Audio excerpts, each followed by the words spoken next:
BNP সহ প্রতিটি রাজনৈতিক দল মনে করে সংস্কার এবং নির্বাচন উভয়টিই প্রয়োজন।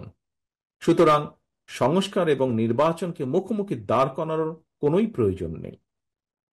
রাষ্ট্রের রাজনৈতিক নীতি ব্যবস্থাকে শক্তিশালী এবং কার্যকর করার উপায় শুধুমাত্র কেতাবি সংস্কারের উপরে নির্ভর করে না। রাষ্ট্রের রাজনৈতিক নীতি ব্যবস্থাপনা শক্তিশালী হয় প্রতিদিনের গণতান্ত্রিক চর্চার উপরে। বিশ্বের গণতান্ত্রিক রাজনৈতিক ব্যবস্থায় শেষ পর্যন্ত রাজনীতিবিদরাই রাষ্ট্র এবং সরকার পরিচালনা করেন।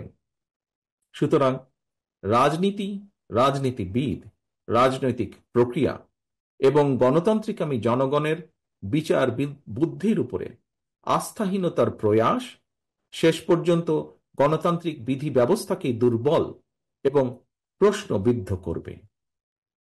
সম্মানিত অতিথিবৃন্দ, একটি রাষ্ট্রের একটি সরকারের মেয়াদ নির্দিষ্ট, কিন্তু দেশের রাজনৈতিক নীতি কিংবা রাজনৈতিক ব্যবস্থাপনা দীর্ঘস্থায়ী, দীর্ঘমেয়াদী।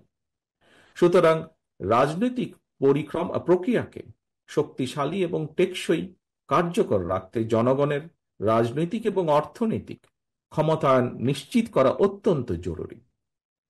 দীর্ঘ ১.৫ দশক ধরে রাজনৈতিকভাবে ক্ষমতাহীন জনগণ এবার নিজেদের ভোটের অধিকার প্রয়োগের মাধ্যমে সরকার প্রতিষ্ঠা করে নিজেদের অধিকার বুঝে নিতে প্রস্তুত। সুতরাং জননিরাপত্তা নিশ্চিত এবং জনদুর্ভোগ কমানোর সকল পদক্ষেপ গ্রহণের পাশাপাশি জনগণের ভোটে জনগণের কাছে দায়বদ্ধ একটি গণতান্ত্রিক সরকার প্রতিষ্ঠার লক্ষ্যে অন্তর্বর্তীকালীন সরকার নির্বাচনী ব্যবস্থার সংস্কারকে সর্বোচ্চ অগ্রাধিকার দেবে, এটি গণতান্ত্রিকামী জনগণের প্রত্যাশা। সম্মানিত অতিথিবৃন্দ, ইফতারের সময় অত্যন্ত নিকটে। আমি বক্তব্য আর দীর্ঘায়িত করতে চাই না। বর্তমান এবং ভবিষ্যতের প্রজন্মদের জন্য একটি বৈষম্যহীন, নিরাপদ, গণতান্ত্রিক, মানবিক বাংলাদেশ প্রতিষ্ঠার জন্য একটি নির্বাচিত জাতীয় সরকারের মাধ্যমে বিএনপি রাষ্ট্র ও রাজনীতি মেরামতের কাজগুলো সফলভাবে সম্পন্ন করার লক্ষ্য নির্ধারণ করেছে। সেই লক্ষ্য পূরণে আসন্ন জাতীয় নির্বাচনে বিএনপি জনগণের রায় রাষ্ট্র পরিচালনার দায়িত্ব পেলে গণতন্ত্রের পক্ষের রাজনৈতিক দলের প্রতিনিধি এবং নির্বাচিত জনপ্রতিনিধিদের সমন্বয় জাতীয় সরকার গঠন করবে, যা অতীতেও আমরা জাতির সামনে কমিট করেছি।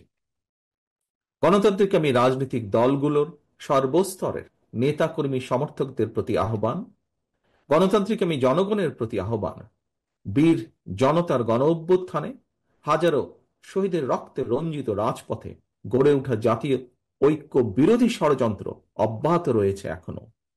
আমরা যদি সকলে ঐক্যবদ্ধ থাকি, স্বাধীনতা প্রিয় গণতান্ত্রিকামী জনগণ ঐক্যবদ্ধ থাকলে কোনো ষড়যন্ত্রই কোনো কাজ